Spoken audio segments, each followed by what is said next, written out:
क्या आपका दिमाग दुनिया की सबसे शोरगुल वाली जगह है? क्या उसमें लगातार एक अंदरूनी बातचीत चलती रहती है, जो तारीफ करने या सहारा देने से ज्यादा आलोचना करती है और चिंता जताती है? अगर ऐसा है, तो आप अकेले नहीं हैं। लेकिन क्या होगा अगर मैं कहूं कि इनमें से ज्यादातर विचार महज दिमागी कचरा है, जिनसे छुटकारा पाया जा सकता है और पाया जाना चाहिए? आज हम सिर्फ पॉजिटिव सोच के बारे में बात नहीं करेंगे। हम जानेंगे प्राचीन स्टोइक विचारकों के तर्कश के बारे में, जो मन को काबू करने के असली उस्ताद थे।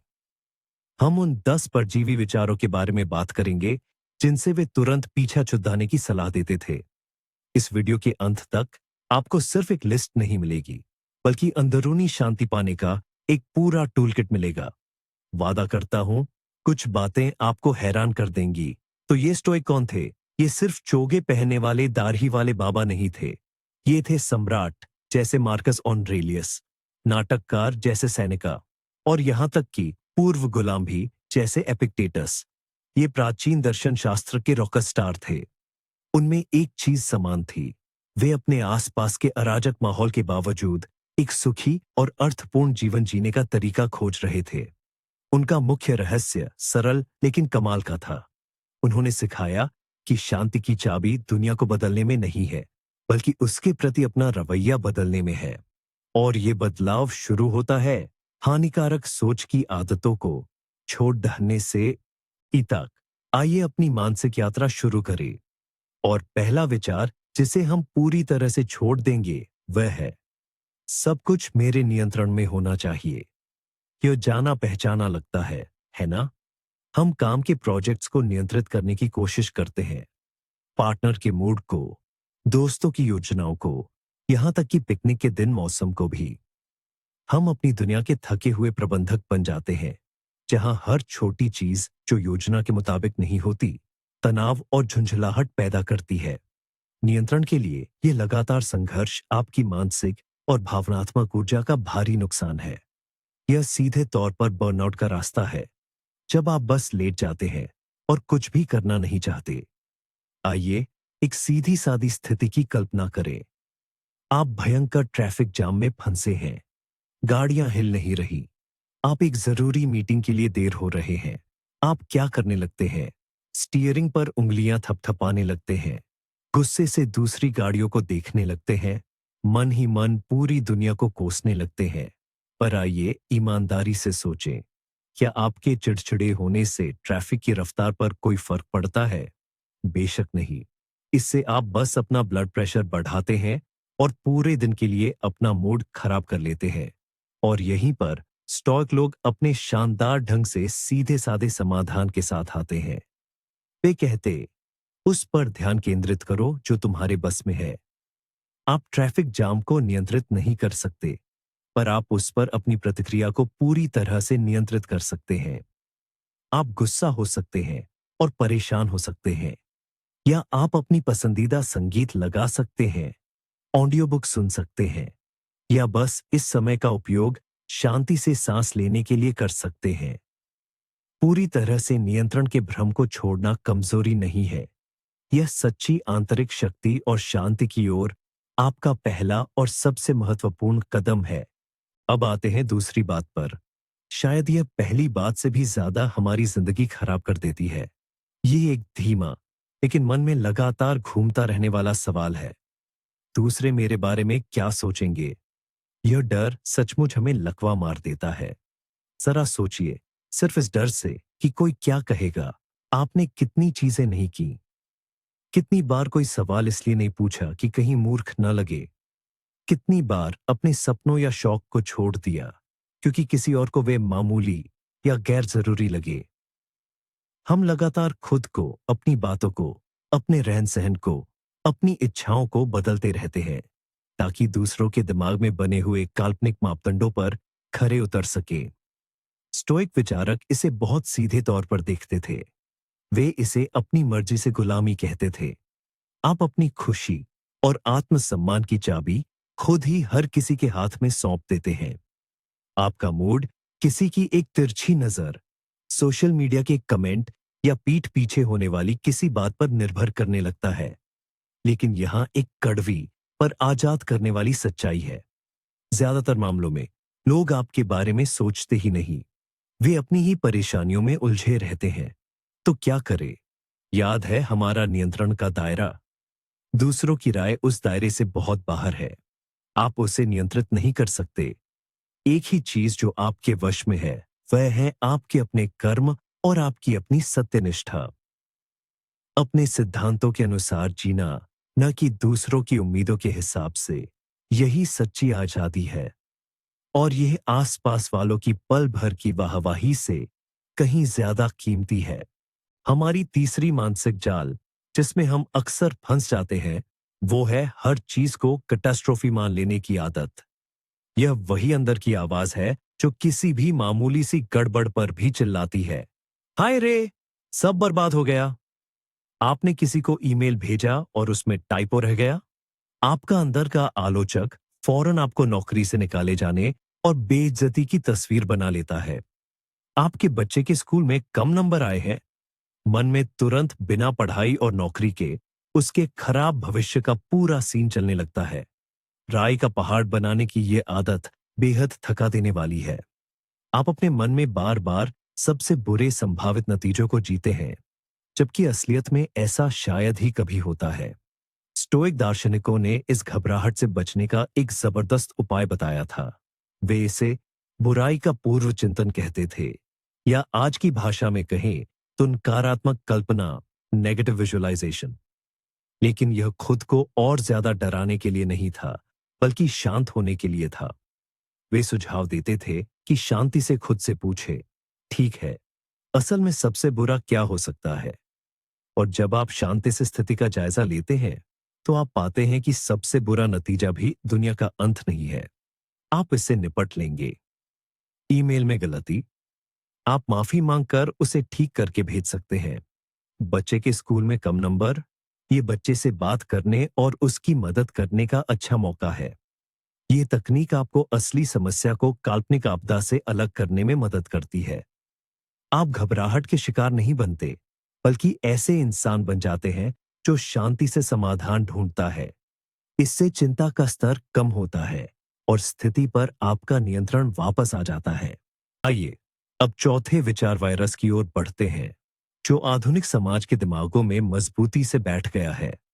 ये कुछ इस तरह है, जब मुझे प्रमोशन मिलेगा, नई गाड़ी खरीदूंगा, छुट्टी पर जाऊंगा, तब मैं निश्चित रूप से खुश रहूंगा। यह स्थगित जीवन का सिंड्रोम है। यह उस क्षितिज का पीछा करना है जो आपसे हमेशा दूर होता जाता है। जैसे ही आपको बहुप्रतीक्षित प्रमोशन मिलता है, खुशी ज्यादा देर तक नहीं टिकती और आप तुरंत अगली सीढ़ी के बारे में सोचने लगते हैं। जैसे ही आप नया स्मार्टफोन खरीदते हैं, कुछ ही महीनों में नया मॉडल आ जाता है और आपका फोन उतना अच्छा नहीं लगने लगता। ये मानसिकता जीवन को उपलब्धियों और चीजों के पीछे एक अंतहीन दौड़ बना देती है। यह इस गलत धारणा पर आधारित है कि खुशी कोई मंजिल है, न कि एक यात्रा। आप हर दिन की हजारों छोटी छोटी खुशियों को नजरअंदाज कर देते हैं, क्योंकि आपकी नजरें कहीं दूर उस सुनहरे भविष्य पर टिकी होती हैं। लेकिन स्टोइक दार्शनिक सिखाते थे कि सच्ची खुशी बाहरी परिस्थितियों पर निर्भर नहीं करती। यह आंतरिक सद्गुणों और यहां और अभी जो कुछ है उसकी सराहना करने की क्षमता का परिणाम है। वे कहते कि अच्छा महसूस करने के लिए किसी बाहरी घटना का इंतजार करना अपने कल्याण को भाग्य के हाथों सौंपना है, और यह, जैसा कि हमें याद है, हमारे नियंत्रण के दायरे से बाहर है। खुशी एक ऐसा कौशल है जिसका हर दिन अभ्यास करना होता है। यह सुबह की कॉफी में है, दोस्त से बातचीत में है, अच्छी तरह से किए गए काम में है, और यह आपको अभी इसी क्षण उपलब्ध है, न कि कभी बाद में। हम में से कई लोग जिंदगी भर अपने साथ एक भारी बोझ ढोते रहते हैं। यह सोच है कि मेरा अतीत मेरा भविष्य तय करता है। यह ऐसा है जैसे हम अपनी पीठ पर एक बड़ा सा अनदेखा बैग लादे हुए हैं, जो पुरानी गलतियों, शिकायतों, नाकामियों और निराशाओं से ऊपर तक भरा हुआ है। अगर आपने पिछले रिश्तों में कोई गलती की, तो आप सोचने लगते हैं कि नए रिश्तों में भी सब कुछ गलत ही होगा। काम पर किसी एक प्रोजेक्ट में नाकाम होने का मतलब है कि आप खुद को पूरी तरह से अयोग्य समझने लगते हैं। किसी ने आपको 10 साल पहले चोट पहुंचाई थी। आप आज भी उस पल को अपने दिमाग में बार बार चलाते रहते हैं और अपने वर्तमान को जर बना रहे हैं। अतीत से यह लगाव आपको आजादी से काम करने से रोकता है। आप नए अवसरों को पुरानी नाकामियों के चश्मे से देखते हैं। आप जोखिम लेने से डरते हैं क्योंकि आपको पिछली असफलताओं का दर्द याद है। असल में आप अपने अतीत के आप को अपनी आज की जिंदगी की शर्तें तय करने दे रहे हैं। लेकिन स्टोइक विचारक क्या कहते? वे याद दिलाते कि अतीत का अब कोई वजूद नहीं। वह हमारे नियंत्रण से बाहर है। हमारे पास केवल वर्तमान क्षण है, यहां और अभी। अतीत केवल सबक सीखने का एक जरिया है, इससे ज्यादा कुछ नहीं। सबक सीख लिया? बहुत अच्छा। अब भावनात्मक बोझ को छोड़ दे। एपिस्टेटस ने कहा था, घटनाएं नहीं, बल्कि घटनाओं के बारे में हमारे विचार हमें परेशान करते हैं। जो हो गया, उसे आप बदल नहीं सकते, लेकिन आप अब भी उस पर अपना नजरिया बदल सकते हैं। और यही फैसला आपको आजाद करता है और भविष्य के लिए रास्ता खोलता है, जिसे आप आज बना रहे हैं, कल नहीं। छठी भ्रांति यहां है, जो चौथी से बहुत मिलती जुलती है, लेकिन एक चालाक पहलू के साथ। ये सोच है, मैं बाद में खुश होऊंगा, छुट्टी में, रिटायरमेंट के बाद, जब बच्चे बड़े हो जाएंगे। अगर चौथी सोच किसी खास लक्ष्य का पीछा करना था, तो यह तो बस जीवन को अनिश्चित काल के लिए टालना है। हम वर्तमान को किसी नाटक के असली मंचन से पहले की रिहर्सल या कच्चे मसौदे की तरह देखते हैं। हम नापसंद नौकरी बर्दाश्त करते हैं, शुक्रवार का इंतजार करते हैं। हम अपने कामकाजी दिन नीरस दिनचर्या में बिताते हैं, साल में 2 हफ्ते की छुट्टी के सपने देखते हुए। हम खुद से कहते हैं, देखो जब रिटायर होऊंगा, तब असली जिंदगी शुरू होगी। यात्रा करूंगा, शौक पूरे करूंगा। लेकिन इस सोच में एक दुखद गलती छिपी है। पहली बात तो यह कि यह बाद में शायद कभी आई ही नहीं। जिंदगी का कोई भरोसा नहीं। दूसरी बात यह कि अगर वह बाद में आ भी गया, तो वर्तमान में खुशी न देख पाने की आदत कहीं नहीं जाएगी। वह इंसान जो सोमवार को खुश रहना नहीं जानता था, रिटायरमेंट के बाद जादुई तरीके से यह सीख जाएगा, इसकी संभावना कम है। वह बस चिंता करने और इंतजार करने के नए बहाने ढूंढ लेगा। स्टोइक्स वर्तमान क्षण के पक्के समर्थक थे। मेमेंटो मोरी, यानी मृत्यु को याद रखो, उनके लिए यह कोई उदास नारा नहीं था, बल्कि जीवन जीने का आह्वान था।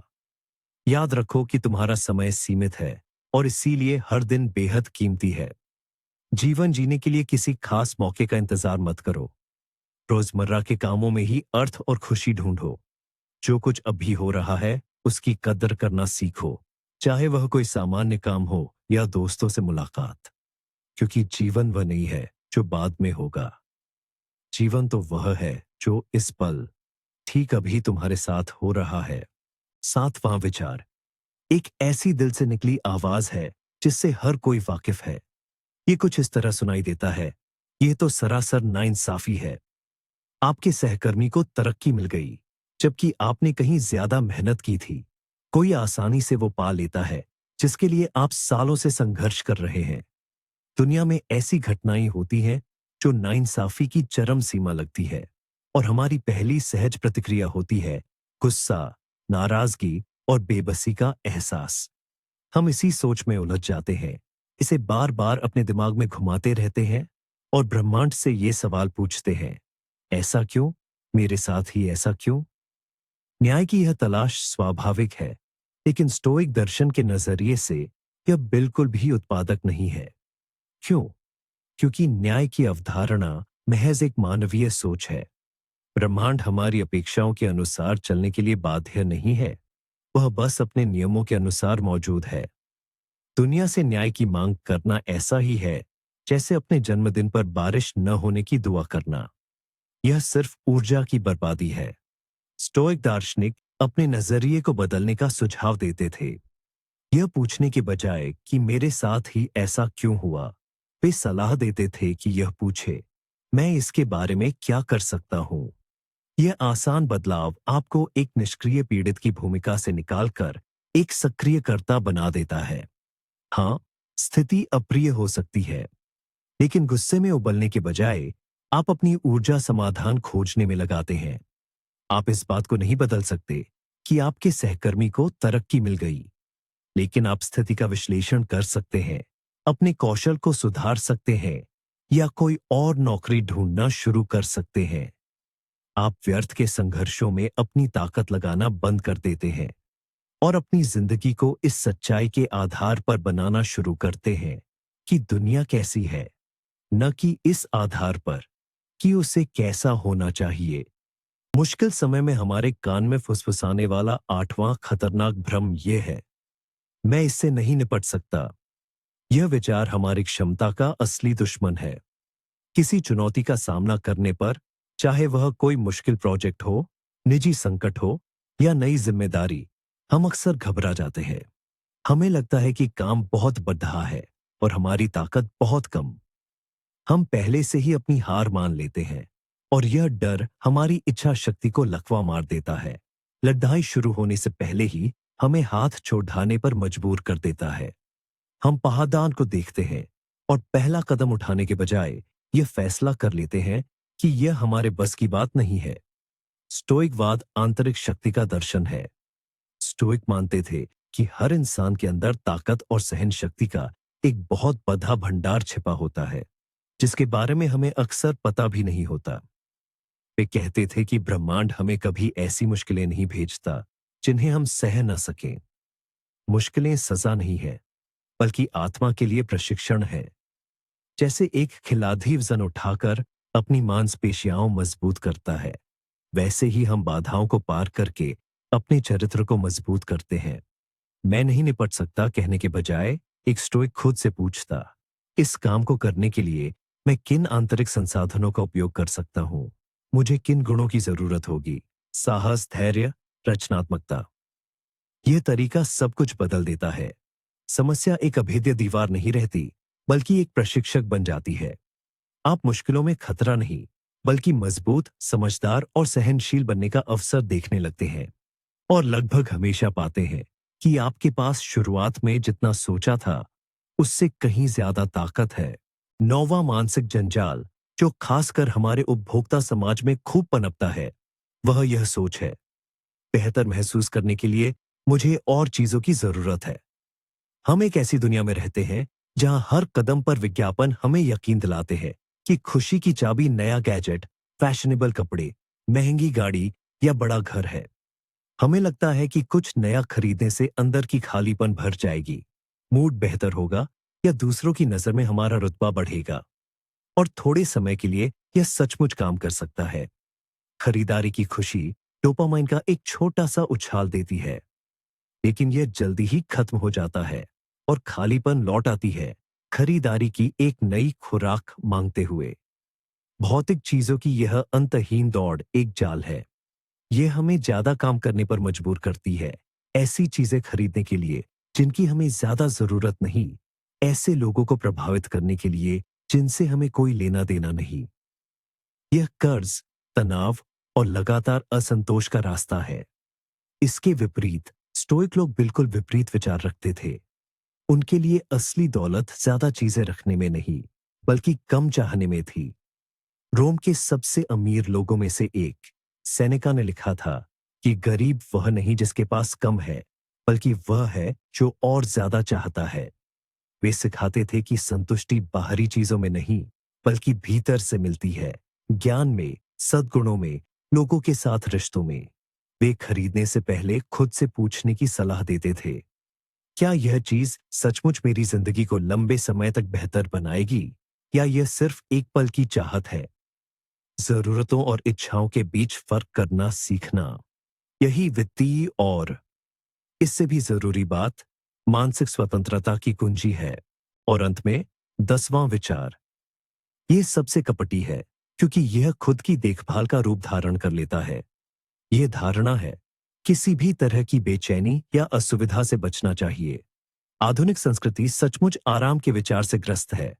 हम सबसे आरामदायक फर्नीचर, सबसे तेज डिलीवरी, सबसे आसान रास्ता खोजते हैं। हम अपने जीवन से किसी भी कठिनाई, किसी भी शारीरिक या भावनात्मक असुविधा को दूर करने की कोशिश करते हैं। यह तार्किक लगता है, आखिर होश में कौन जानबूझकर परेशानी चाहेगा? लेकिन इस पूर्ण आराम की तलाश में एक बड़ा खतरा छिपा है। लगातार कंफर्ट जोन में रहकर हम नाजुक और कमजोर हो जाते हैं। हमारी मानसिक मजबूती कम हो जाती है। कोई भी छोटी मोटी अप्रियता रोजमर्रा की दिनचर्या से जरा सा भी विचलन हमें परेशान कर देता है और घबराहट पैदा करता है, क्योंकि हम मुश्किलों से निपटना भूल गए हैं। हम ऐसे ग्रीनहाउस पौधों की तरह हो जाते हैं जो हल्की सी हवा से भी मुरझा जाते हैं। दूसरी ओर स्टोइक लोग उस चीज का अभ्यास करते थे जिसे स्वैच्छिक असुविधा कहा जा सकता है। वे मासोचिस्ट नहीं थे। वे यह जानबूझकर करते थे ताकि अपने मन और इच्छा शक्ति को प्रशिक्षित कर सकें। उदाहरण के लिए, सेनेका समय समय पर कुछ दिनों के लिए गरीब आदमी की तरह रहते थे, सादा भोजन करते थे और कठोर फर्श पर सोते थे, ये समझने के लिए कि गरीबी उतनी भयानक नहीं है जितनी लगती है। अन्य स्टोइक लोग जानबूझकर ठंडे मौसम में हल्के कपड़े पहनते थे या ठंडे पानी से नहाते थे। इन अभ्यासों का लक्ष्य आत्मयातना नहीं, बल्कि आत्मा को मजबूत बनाना है। वे आपको ये समझने में मदद करते हैं कि आप जितना सोचते हैं उससे कहीं ज्यादा सहनशील हैं। वे कठिनाइयों और अभावों के डर को कम करते हैं। छोटी नियंत्रित असुविधा का अभ्यास करके आप खुद को किस्मत के बड़े अनियंत्रित झटकों के लिए तैयार करते हैं। आप एक मानसिक रूप से लचीले और मजबूत व्यक्ति बन जाते हैं जिसे तोड़ना इतना आसान नहीं होता। लेकिन जो मुख्य सबसे शक्तिशाली विचार है जो इन सब को एक साथ जोड़ता है, वो है जिसे स्टोइक्स नियंत्रण का द्वैत, डिकोटोमी ऑफ कंट्रोल, कहते थे। और ये सचमुच दिमाग खोल देने वाली बात है। दो दायरों की कल्पना कीजिए। छोटे अंदरूनी दायरे में वो चीजें हैं जिन्हें आप 100% नियंत्रित कर सकते हैं। ये हैं आपके विचार, आपकी सोच यानी आपके निर्णय, आपकी प्रतिक्रियाएं और आपके कर्म। बस इतना ही। ये आपका प्रभाव का दायरा है। और विशाल बाहरी दायरे में बाकी सब कुछ है। मौसम, वैश्विक अर्थव्यवस्था, ट्रैफिक जाम, अतीत, भविष्य और हाँ, आपके बारे में दूसरे लोगों की राय। स्टोइक्स कहते हैं, बाहरी दायरे पर ऊर्जा, तनाव और समय बर्बाद करना सरासर मूर्खता है। यह चिंता, क्रोध और निराशा का पक्का रास्ता है। आप अनियंत्रित को नियंत्रित करने की कोशिश कर रहे हैं। और यही है वो असली बात। आपकी खुशी और मन की शांति इस बात पर निर्भर नहीं करती कि बाहरी दायरे में क्या हो रहा है। वे 100% आपके छोटे अंदरूनी दायरे में हैं। इसे समझना ही सच्ची आजादी पाना है। आप परिस्थितियों के शिकार बनना छोड़ देते हैं और उन पर अपनी प्रतिक्रिया के मालिक बन जाते हैं। यही है स्टोइक्स की सुपर पावर। इन 10 विचारों को छोड़ देना मतलब ये नहीं है कि आप एक भावनाहीन रोबोट बन जाएं। इसका मतलब है अपनी जिंदगी का नियंत्रण वापस लेना, जहां यह सचमुच संभव है, यानी अपने दिमाग में। इसका मतलब है अपनी ऊर्जा उस पर लगाना जिसे आप बदल सकते हैं और उस चीज के प्रति शांति पाना जिसे आप नहीं बदल सकते। यह वीडियो अंत तक देखने के लिए आपका बहुत बहुत धन्यवाद। अगर ये विचार आपके मन को छू गए तो लाइक करें और चैनल को सब्सक्राइब करें ताकि आप आधुनिक जीवन के लिए व्यावहारिक दर्शन पर हमारे नए वीडियो मिस न करें। अब आपके लिए एक सवाल है। इन 10 विचारों में से कौन सा आपके दिमाग में सबसे ज्यादा आता है? कमेंट्स में बताएं। आइए इस पर साथ मिलकर चर्चा करें।